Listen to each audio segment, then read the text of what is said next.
তারিখের আগে যতগুলো ট্রেনে এখান থেকে মানুষ গেছে, মানে বাইরের রাজ্যে কাজ করতে আসা যত মানুষগুলো সবাই যে যার নিজের রাজ্যে ইলেকশনের জন্য ফিরেছে, তো ট্রেনে এতটা পরিমাণে ভিড় ছিল, তো অনেকের অ্যাক্সিডেন্ট হয়ে গেছে, অনেকে অসুস্থ হয়ে গেছে।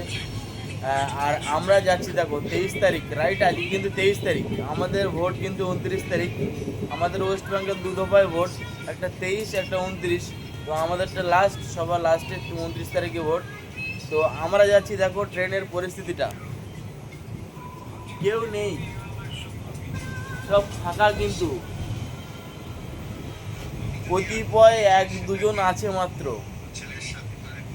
আমরা কিন্তু চেন্নাইয়ের ট্রেনে উঠেছি। তো চেন্নাই ট্রেনে এর আগে শুনেছি যে চেন্নাই ট্রেনে অনেকে উঠতে পারেনি, সবাই বাসে করে গেছে অনেকে। আবার মানে এতটা পরিমাণ জাম হয়েছে চেন্নাই ট্রেন, যার জন্য ওখান থেকে ইরোড থেকে বাসে করে চেন্নাই গেছে অনেকে।